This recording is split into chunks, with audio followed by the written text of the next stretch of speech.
प्यार भरा नमस्ते और प्रणाम। और आप देख रहे हैं हमारे YouTube चैनल पर आज जो 10th की क्लास चल रही है उसके अंदर हम कंटिन्यू कर रहे हैं हर चैप्टर को। उसके बाद हमने इससे पहले जो वीडियो बनाया था वो लेसन नंबर 2 का था, एसिड बेस साल्ट से रिलेटेड जो लेसन था उसको कंप्लीट करवाया। उसके बाद आज हम बायोलॉजी स्टार्ट करने जा रहे हैं। बायोलॉजी का जो लेसन नंबर 6 है जैव प्रक्रम, उसके बारे में मैं आज इस वीडियो के माध्यम से आप तक वो अच्छी जानकारियाँ पहुँचाऊँगा जिससे आपको एग्ज़ाम में 101% फ़ायदा मिलेगा।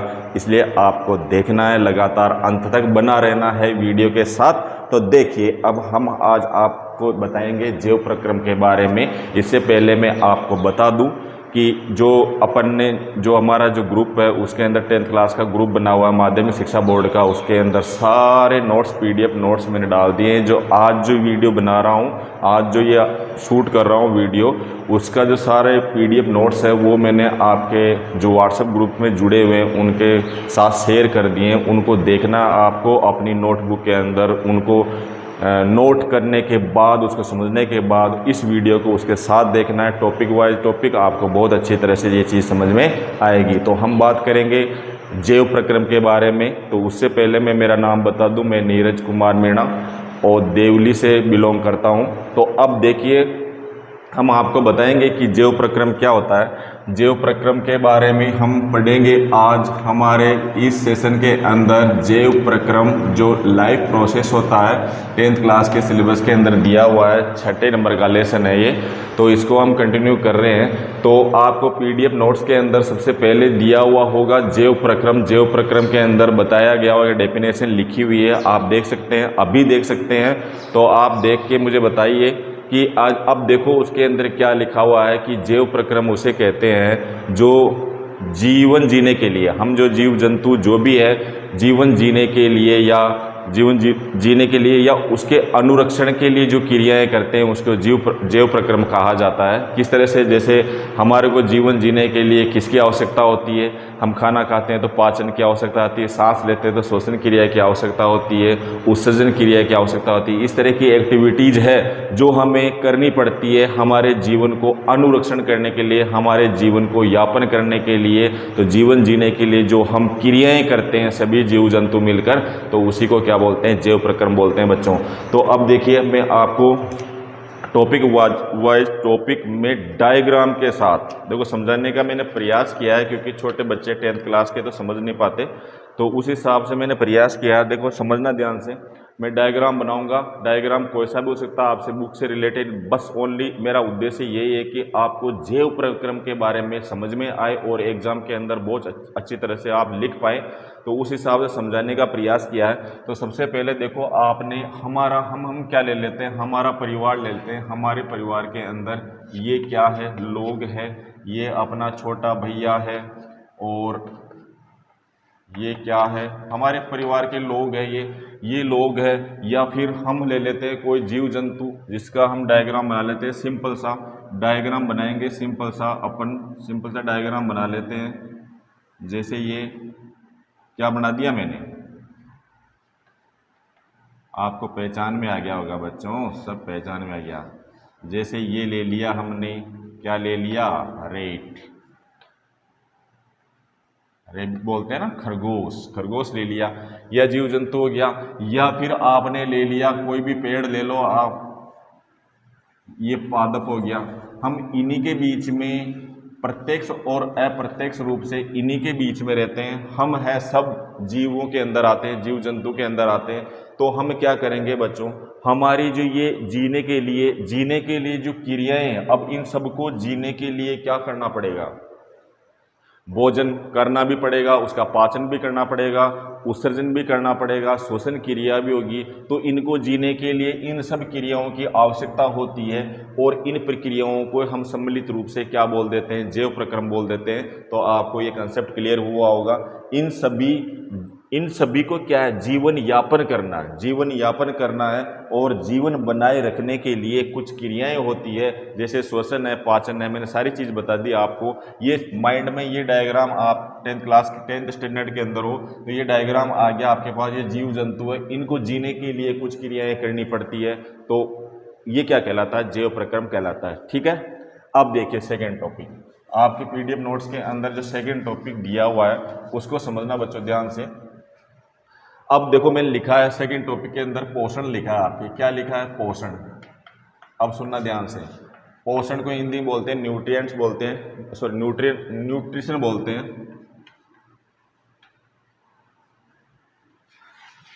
न्यूट्रिशन बोलते हैं। अब देखो पोषण क्या चीज़ होती है। पोषण बच्चों एक चीज़ बताओ, हमें पोषण जो हमने बनाए थे, वो जो हमारे भैया बहन थे या कोई सी फैमिली के लोग थे, और एक हमने बनाया था, ये खरगोश बनाया था। खरगोश बनाने के बाद हमने क्या किया, और एक पेड़ बनाया था। देखो मैंने वापस बना दिया ना, ये पेड़ बनाया था। अब ये पेड़ जो है ये क्या करेंगे बेटा, फूड यानी कि भोजन करेंगे। क्या करेंगे, भोजन लेंगे। अपने जीवन जीने के लिए क्या करना पड़ेगा, इनको भोजन लेना पड़ेगा।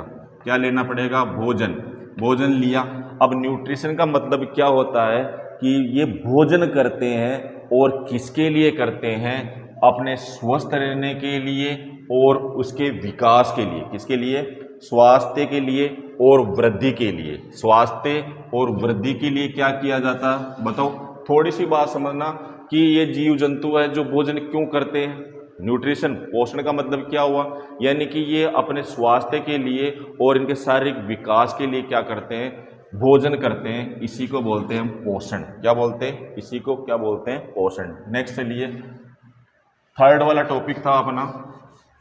थर्ड वाला टॉपिक जो था वो था हमारा पोषक तत्व। क्या था बेटा, पोषक तत्व। देख पा रहे होंगे आप अपने पीडीएफ नोट्स में पोषक तत्व। नहीं देख पा रहे हैं तो आपको पहले नोट्स बनाने हैं, फिर इस वीडियो को देखना है। अब पोषक तत्व के अंदर बच्चों ये जो चीज़ बनाई थी मैंने, पोषक तत्व क्या होता है, देखो फूड। फूड के अंदर आपने देखा होगा, फूड के अंदर क्या होते हैं, हमारे न्यूट्रिएंट्स होते हैं, यानी कि पोषक तत्व होते हैं। अब बेटा कौन कौन से होते हैं वो देखो। सबसे पहले तो एक तो होता है कार्बोहाइड्रेट। कौन सा होता है बेटा, एक तो होता है कार्बोहाइड्रेट, एक होता है बेटा प्रोटीन, और थर्ड नंबर का होता है, आप ले लीजिए लिपिड, और क्या ले सकते हैं, लिपिड और फैट।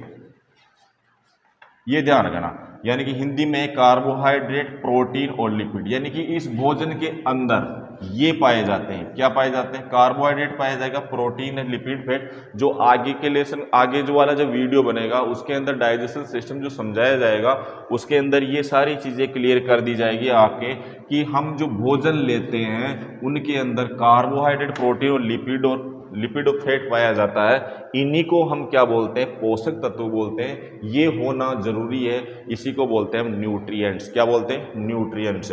तो आपको पता है, ये चीज़ समझ आएगी, यानी कि भोजन का घटक है, यानी भोजन का भाग है ये। कार्बोहाइड्रेट सबसे अधिक मात्रा में पाया जाता है, प्रोटीन भी उसके अंदर पाया जाता है, लिपिड भी हम भोजन के रूप में लेते हैं। तो ये सारी चीज़ें क्या है, पोषक तत्व कहलाती है। तो आपको मैंने डेफिनेशन उसके अंदर लिखा दी है पीडीएफ नोट्स के अंदर, तो आपको देख लेना है और वीडियो को देख के समझकर उसको एग्जाम तक याद रखने का प्रयास करना है। ठीक है, अब देखो पोषण के प्रकार क्या पढ़ेंगे, पोषण के प्रकार, यानी कि टाइप्स ऑफ न्यूट्रिएंट्स। अब देखो पोषण के प्रकार के अंदर देखिए, सबसे पहले पढ़ेंगे हम स्वपोषी पोषण। कौन सा पोषण पढ़ेंगे बेटा, स्वपोषी पोषण। अब देखो स्वपोषी पोषण क्या होता है, सिंपल सी बात है। हम जो स्वपोषी पोषण, जैसे एक एग्जाम्पल ले लें हम, जैसे पादप है। पादप क्या करता है, स्वपोषी पोषण करता है बेटा। अब कैसे करता है, अब देखा आपने, देखो स्वपोषी पोषण कैसे करेगा वो क्या करेगा, फोटोसिंथेसिस की क्रिया करके सनलाइट की उपस्थिति में, जो पत्तियों के अंदर क्या पाया जाता है, क्लोरोफिल पाया जाता है, वो क्या करता है, जो सनलाइट होती है यानी कि सूर्य का जो प्रकाश होता है उससे ऊर्जा को क्या करता है, अवशोषण करता है। कौन, जो पत्तियों के अंदर क्लोरोफिल पाया जाता है। अब वो क्लोरोफिल क्या करता है, उस प्रकाश ऊर्जा को रासायनिक ऊर्जा में बदल देता है। अब वो रासायनिक ऊर्जा में बदलने से जो जड़ों से जो जल गया उसको क्या कर देगा, वो हाइड्रोजन ऑक्सीजन के अंदर क्या कर देगा, वियोजित कर देगा, यानी कि विघटन कर देगा उसका। और वो जो विघटित हाइड्रोजन ऑक्सीजन है वो कार्बन डाइऑक्साइड जो वायुमंडल से लेते हैं, तो उस वायुमंडल से जो कार्बन डाइऑक्साइड ली उससे ग्लूकोज का निर्माण कर देगा। तो ये सारी प्रोसेस कहाँ होती है, पौधा एक स्थान पर खड़ा रह के कर लेता है। जैसे ये मैंने डायग्राम वापस बना दिया। अब ये पौधा जो है, ये पौधा और एक छोटा पौधा ले लेते हैं। अब अपनी एक चीज बताओ, जैसे हमारा जो जीवन होता है, ह्यूमन बीइंग का जो जीवन होता है उस तरह से नहीं होता। छोटा बच्चा किस पे निर्भर रहता है, अपने पेरेंट्स पे या माता पिता पे निर्भर रहता है खाने के लिए। आपने देखा होगा ना, छोटे बच्चे का कितना ख्याल रखा जाता है। हमारे परिवार के अंदर छोटे बच्चे का भाई खाना खाया नहीं खाया, जैसे स्कूल जाता है छोटा बच्चा तो उसके लिए मम्मी पापा क्या भेजते हैं, टिफिन भेजते हैं, ऐसे तो नहीं ना। अब वो स्वपोषी होता तो क्या करता, वो धूप में बैठ जाता, सनलाइट लेता, सनलाइट से वो कार्बन डाइऑक्साइड वायुमंडल से लेके, ऐसा प्रोसेस तो होता नहीं भोजन का ह्यूमन बीइंग के अंदर, यानी कि मानव जीवन के अंदर। तो ये जो पौधे होते हैं, ये पौधे एक स्थान पर रहकर बिना गति करे हुए ये प्रक्रिया करने में सक्षम होते हैं, इसलिए इसको क्या बोलते हैं हम, इसलिए क्या बोलते हैं, स्वपोषी पोषण बोला जाता है। इनकी जो भोजन बनाने की जो प्रक्रिया है उसको क्या बोलते हैं बेटा, स्वपोषण बोलते हैं। ये चीज ध्यान रखना। और इस तरह के जो पौधे होते हैं, पौधे हो गए, इस तरह के जो पौधे होते हैं इस तरह की प्रक्रिया जो करते हैं। अब पौधे जो होते हैं इसके अंदर देखो कौन कौन से आते हैं, स्वपोषी के अंदर उदाहरण लिख लीजिए आप, पादप हो गया, और एक होता है प्रोटिस्ट जगत का जो जीव जंतु होते हैं वो भी क्या करते हैं, वो भी क्या करते हैं, ये स्वपोषी पोषण करते हैं। और बहुत सारे बैक्टीरिया होते हैं ये भी क्या करते हैं, स्वपोषण करते हैं बेटे, ये ध्यान रखना ना। अब स्वपोषण, स्वपोषी का मतलब समझ गए ना, स्वपोषी का मतलब हो गया अपने आप जो भोजन बना लेते हैं बिना गति किए हुए, बिना एक्टिविटीज किए हुए, ठीक है, वो क्या कहलाता है, स्वपोषण कहलाता है। इसी तरह से नेक्स्ट टॉपिक है अपना परपोषी पोषण। कौन सा होगा बताइए, परपोषी, आपके नोट्स में देख रहे हो ना, परपोषी पोषण। अब परपोषी पोषण ले लो आप, या तो या विषम पोषी ले लो, दोनों एक ही, विषम पोषी पोषण। बेटा आपके नोट्स के अंदर दिया हुआ है ना, ध्यान रखना। अब देखो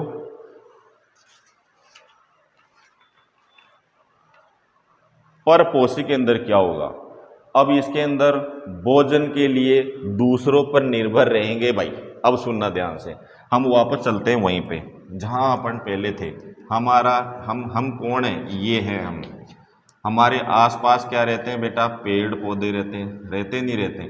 पेड़ पौधों के पास में ये खरगोश भी बैठा रहता है। ये खरगोश आपको समझाने के लिए बना रहा हूँ ना, कोई आपके कोर्स सिलेबस के अंदर नहीं है ये खरगोश ही बन गया, कितना प्यारा है बेचारा। अब ये तो कहाँ रहेगा निर्भर, वनस्पति पे रहेगा। और ये कहाँ रहेगा आपको पता है, पौधा, पौधा कहाँ रहेगा, सनलाइट मिलेगी, कार्बन डाइऑक्साइड मिलेगी। और ये भाई साहब कहाँ रहेंगे, इन पर निर्भर रहेंगे। ये भाई साहब जो मनुष्य जो है इन पर निर्भर रहेंगे। अब ऐसा तो नहीं है ना ये भाई साहब जाके पौधे के पास में बैठ जाए, कुछ नहीं करे और उसके भोजन का निर्माण हो जाए, एनर्जी बूस्ट हो जाए उसके अंदर, ऐसा पॉसिबल नहीं है। तो इस वजह से ये क्या करेंगे, इस वनस्पति से क्या फल और सब्जियां प्राप्त करेंगे, इन पेड़ पौधों से, पादपों से क्या करेंगे, फल और पत्तियां प्राप्त करेंगे। और प्राप्त करने के बाद उन्हें खाएंगे भोजन के रूप में, फिर उसका पाचन होगा।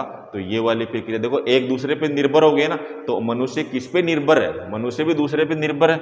अब ये खरगोश जो है ये भी किस में आता है, परपोषी पोषण में। ये इसके भी परपोषी पोषण है। ये भी तो ऐसा नहीं है ना जैसे अगर मान लो कहीं जाकर बैठ जाए भाई अब अपने आप खाना आ जाएगा, ऐसा पॉसिबल नहीं है। खरगोश भी, यह खरगोश उदाहरण लिया है, बहुत सारे जीव जंतु हैं जो अपने आप भोजन नहीं करते, वो भी क्या कहलाते हैं, परपोषी पोषण करते हैं, विषम पोषी पोषण करते हैं। तो ये जीव जंतु भी क्या है, एक दूसरे पे निर्भर है। मनुष्य क्या है, सर्वहारी है, वो किसी को भी खा सकता है, पेड़ वनस्पति फल फूल पत्तियां जो भी है, और मांसाहारी भी होता है। तो ये क्या दूसरे पे डिपेंड करता है, मनुष्य क्या किस पे डिपेंड करता है, दूसरों पे। और ये खरगोश जीव जंतु भी क्या वनस्पति पे निर्भर करता है।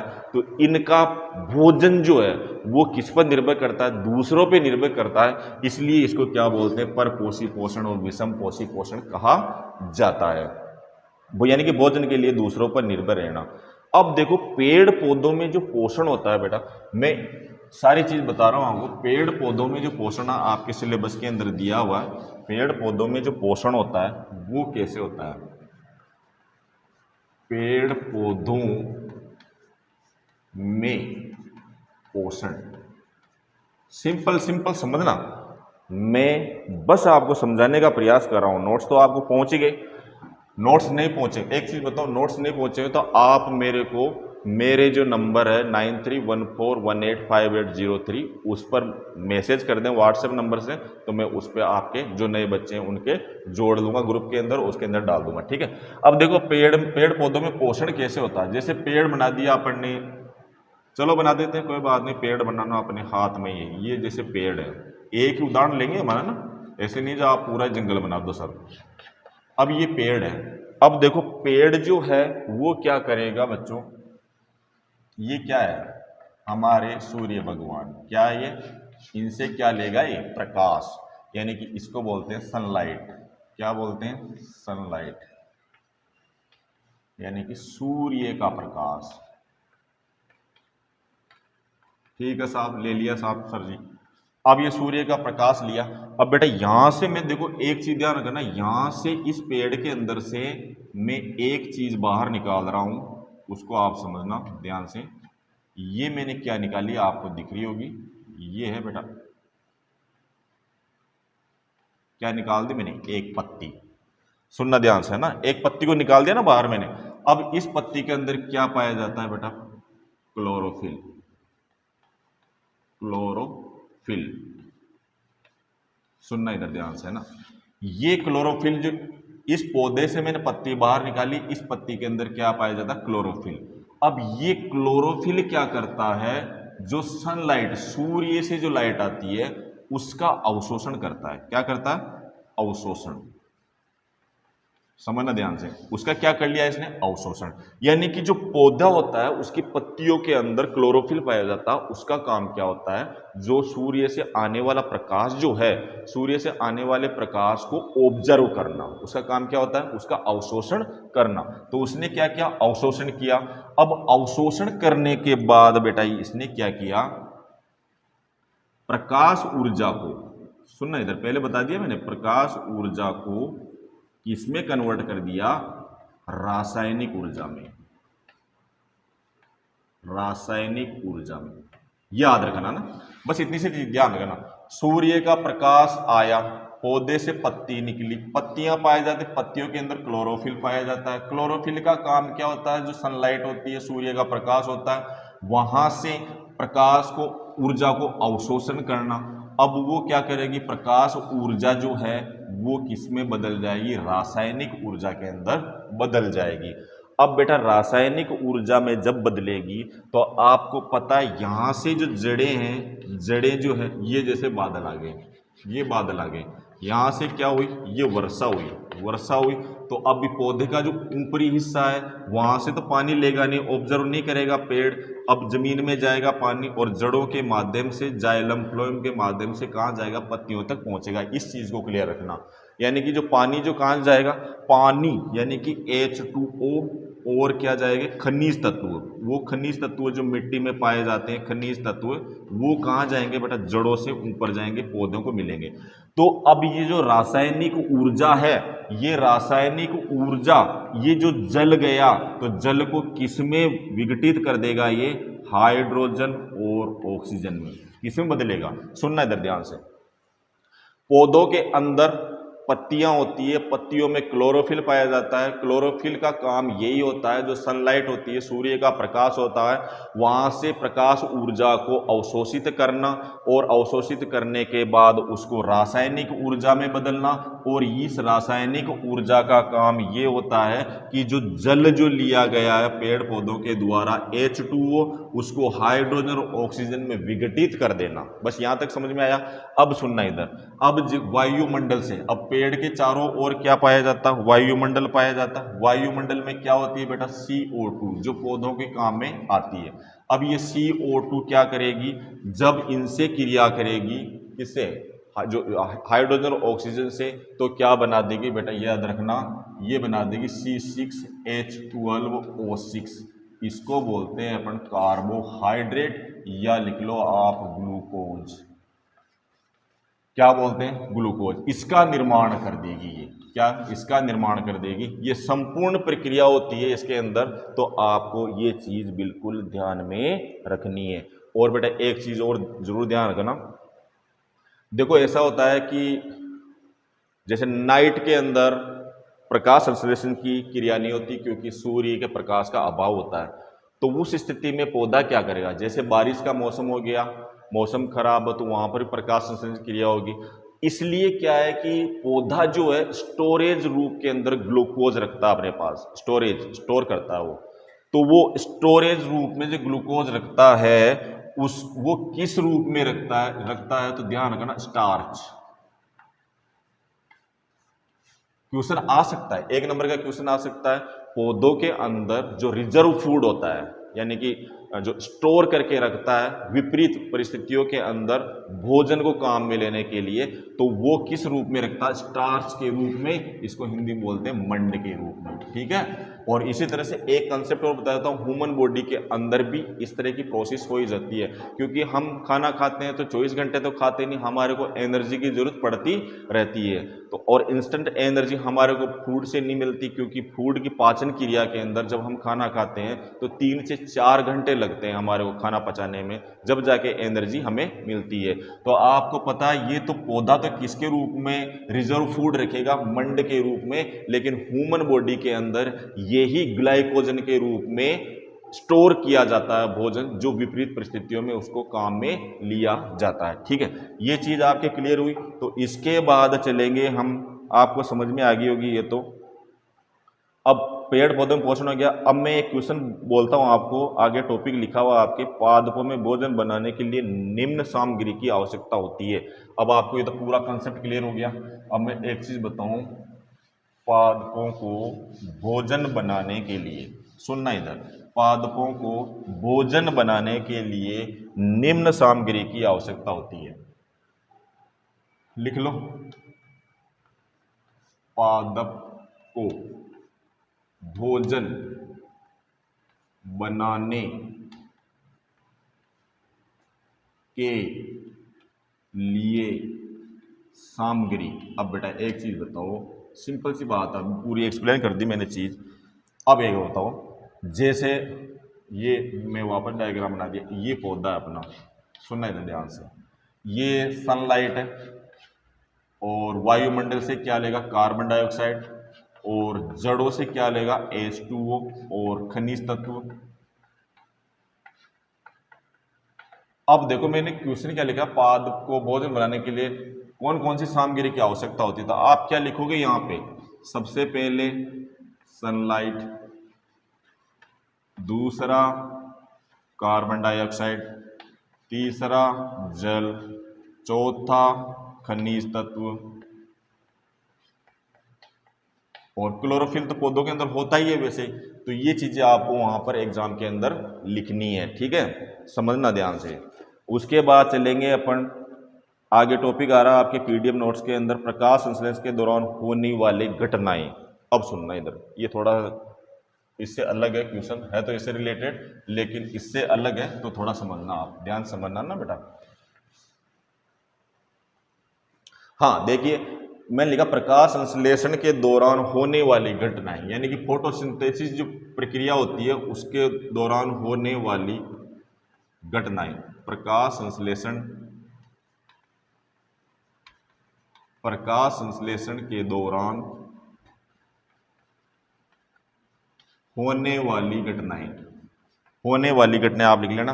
अब देखो प्रकाश संश्लेषण के दौरान होने वाली घटनाएं क्या है, ये तो मैंने पहले बता दिया आपको। होने वाली घटनाएं जो सारी चीजें, मैं एक बार और वापस बता देता हूँ आपको। प्रकाश संश्लेषण का ये अपना पौधा ले लिया, ये पेड़ है अपना, और इस पेड़ में से मैंने एक पत्ती निकाल ली,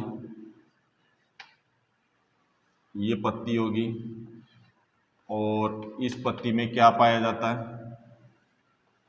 क्लोरोफिल पाया जाता है। क्या पाया जाता है? क्लोरोफिल। क्लोरोफिल का काम क्या होता है? ये जो सनलाइट होती है, इस ऊर्जा को ऑब्जर्व करना और उसको किस में बदल देना, रासायनिक ऊर्जा में। किस में बदल देना, रासायनिक ऊर्जा में बदलना। अब ये रासायनिक ऊर्जा क्या करेगी बेटा, H2O जो जल का अवशोषण होगा जड़ों के माध्यम से, उसको किस में बदल देगी, हाइड्रोजन और ऑक्सीजन में बदल देगी। ये ध्यान रखना। अब ये हाइड्रोजन ऑक्सीजन क्या करेगी, जो कार्बन डाइऑक्साइड वायुमंडल से जो पौधा लेता है उसको किस में बदल देगी, ग्लूकोज के अंदर बदल देगी। बस ये ध्यान रखना है। ये प्रक्रिया होती है इसके अंदर, पूरी प्रकाश संश्लेषण के दौरान होने वाली जो प्रक्रिया होती है, ये ध्यान करना, ठीक है। और इसी की जो इक्वेशन है, केमिकल इक्वेशन जो है वो भी मैं लिख देता हूं यहां पे। कार्बन डाइऑक्साइड के 6 अणु, किसके, कार्बन डाइऑक्साइड के 6 अणु और जल के 12 अणु, जल के 12 अणु, ये जब क्रिया करेंगे आपस में तो क्या बनाएंगे, एक तो ग्लूकोज बनाएंगे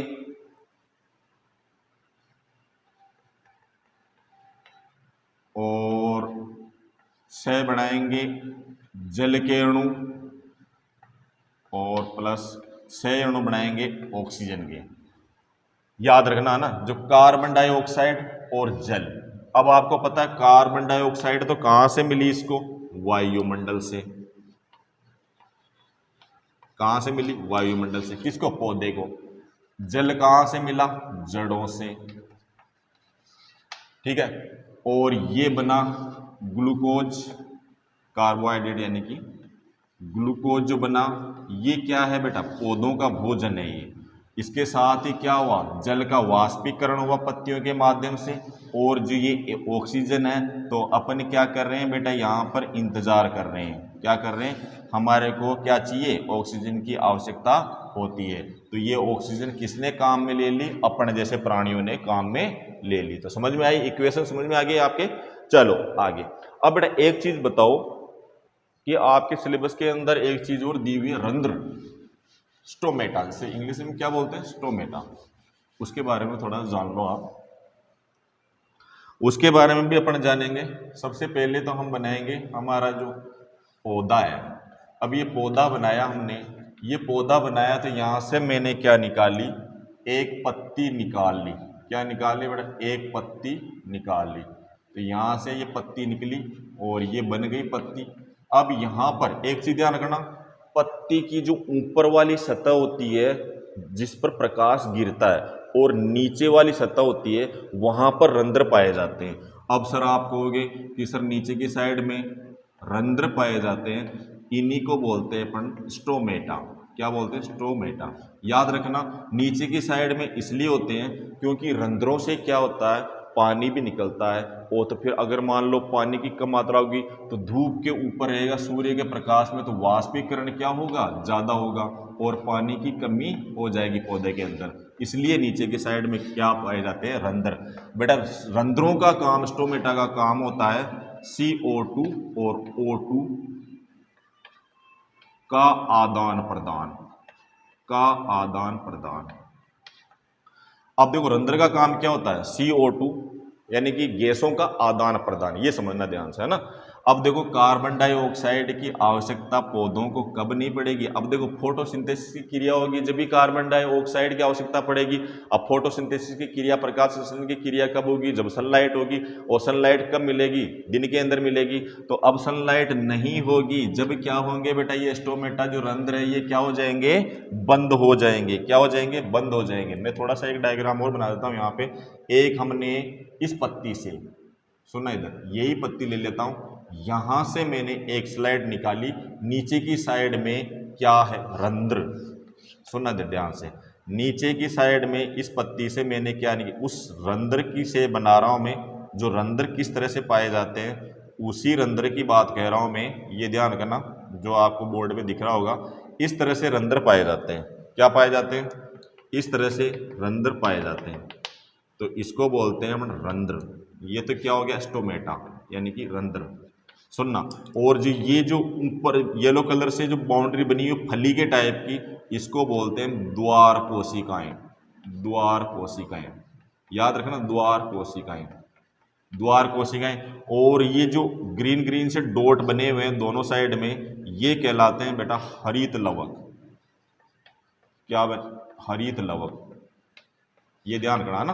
तो ये चीजें होती है। आपके दो डायग्राम, इस तरह का डायग्राम भी बना के आपको एक्सप्लेन करना है, इस तरह का क्वेश्चन आ जाए तो ये रंध्र क्या होते हैं, ये रंध्र दिन के अंदर खुल जाते हैं। इनका काम होता है CO2 O2 को आदान प्रदान करना, बाहर निकालना, अंदर लेना। ठीक है। अब देखो, अब अगर बंद होंगे, ये बंद होते हैं तो बेटा किसके माध्यम से होते हैं, द्वार कोशिकाओं के माध्यम से। ये द्वार कोशिकाएं हैं, इन कोशिकाओं के माध्यम से जब विपरीत परिस्थिति होती है, जब गैसों का आदान प्रदान या प्रकाश संश्लेषण नहीं होता, जब ये द्वार कोशिकाओं के माध्यम से इसको क्या कर लिया जाता है, बंद कर लिया जाता है। ठीक है। तो ये चीज ध्यान रखना, इस तरह का डायग्राम भी आपको वहां पर एग्जाम के अंदर बनाना है। अब चलो लास्ट अपना आज के सेशन का जो लास्ट टॉपिक है, जो आपके PDF नोट्स में आपको दिख रहा होगा, अगर लिखा होगा आपने ईमानदारी से, तो जो लास्ट हमारा जो टॉपिक है वो है बेटा अमीबा में पोषण। क्या है, अमीबा में पोषण। अमीबा में पोषण बहुत सिंपल सा है। अमीबा में पोषण, अमीबा हमें कहीं पर भी देखने को मिल सकता है, हर जगह होता है लगभग। तो आपको ये चीज़ ध्यान रखनी है, अमीबा में पोषण जो है वो अमीबा विदाउट माइक्रोस्कोप के, यानी कि सूक्ष्मदर्शी के बिना हम उसे देख नहीं सकते, इतना छोटा होता है। अमीबा एक कोशिकीय जीव है। हम ह्यूमन बॉडी या जीव जंतु किसमें आते हैं, बहुकोशिकीय जीवों के अंदर आते हैं। हमारे साथ बहुत सारी सेल्स होती है, ठीक है, और लेकिन ये एक कोशिकीय जीव है, यानी कि एक ही कोशिका होती है, तो इसके लिए इसके अंदर सिस्टम नहीं पाए जाते। तो अब सुन लो, अमीबा के बारे में सुन लो। मैंने एक छोटा सा डायग्राम बना दिया, ये अमीबा। अमीबा की शेप जो है स्टेबल नहीं होती, ये याद रखना। अमीबा की शेप है वो, ये क्या कहलाता है, केंद्रक। क्या कहलाता है, केंद्रक। ये क्या है, अमीबा। ठीक है, ध्यान रखना ना। अब ये अमीबा के पास में क्या आया, एक फूड आया, तो ये क्या करता है बेटा, ये अमीबा, ये क्या है, इसका केंद्र। इसके पास क्या आ गया, येलो कलर का क्या आ गया, खाना आ गया। क्या आ गया, ये क्या है, इसका भोजन। लिख लो, भोजन। अब भोजन आने की वजह से इस अमीबा ने भोजन के पास में जाकर अपने जो प्रवर्ध है, ये जो दो चीजें निकली इसको घेरने के लिए, एक और दो, दोनों चीजें क्या कहलाती है, कूटपाद। क्या बोलते हैं इसको, कूटपाद या प्रवर्ध। क्या बोलते हैं, कूटपाद या प्रवर्ध। तो ये क्या है, इनके माध्यम से, इनकी सहायता से इस भोजन को क्या कर रहा है, घेर रहा है। घेरने के बाद इसकी शेप हो जाएगी बेटा, कैसे हो जाएगी, देखने ना इधर, ये इसका भोजन आ गया, येलो कलर में बनाऊंगा भोजन, ये इसका भोजन आ गया, और ये इसका क्या आ गया, केंद्रक है। ये केंद्रक है। अब इसकी सहायता से इसने क्या कर लिया, भोजन को घेर लिया। जो घेरने वाली जो ये जो आकृति बनी हुई है, इसको बोलते हैं अपन खाद्य रिक्तिका, है ना। खाद्यदानी बोल दो आप तो, खाद्यदानी, इसको क्या बोलते हैं, खाद्यदानी। और ये क्या है, इसका भोजन। भोजन को घेर लिया ना बेटा इसने, इस तरह से प्रवर्ध बनाए, कूटपाद बनाए, और भोजन को घेर के अंदर ले लिया। अब इसका क्या करेगा, ये पाचन करेगा। पाचन करने के बाद याद रखना, एक कोशिकीय जीव है। पाचन करने के बाद जो इसके सतह, इसकी सेल्स की जो सतह है, इनके माध्यम से जो पचा हुआ भोजन है उसको क्या कर देगा, वो बाहर निकाल देगा इनके माध्यम से। ठीक है। इस तरह से अमीबा का भी आपको लिखना है, एग्जाम के अंदर क्वेश्चन आ जाए तो मैं आशा करता हूँ, उम्मीद करता हूँ आपको ये सेशन समझ में भी आया होगा, और नोट्स भी बनाए, आप साथ में चले रहें, जुड़े रहें, और बच्चों को अपने मिलने वाले जो 10th क्लास से रिलेटेड उनको आप शेयर करें, और इस वीडियो के बारे में भी बताएं। आपके पास नंबर है, अगर मान लो PDF नोट्स आपके पास नहीं पहुँच पा रहे हैं तो आप मेरे को व्हाट्सएप ग्रुप के अंदर जुड़ने का प्रयास करें। आप मेरे को मैसेज करें व्हाट्सएप पे, जो मैंने आपको नंबर लिखे ये और लिख देता हूँ यहाँ पे, 9314185803। इस पे आप क्लिक करें और मेरे को भेज दें, मैं आपको ग्रुप के अंदर 10th क्लास के ग्रुप के अंदर जोड़ दूंगा। धन्यवाद।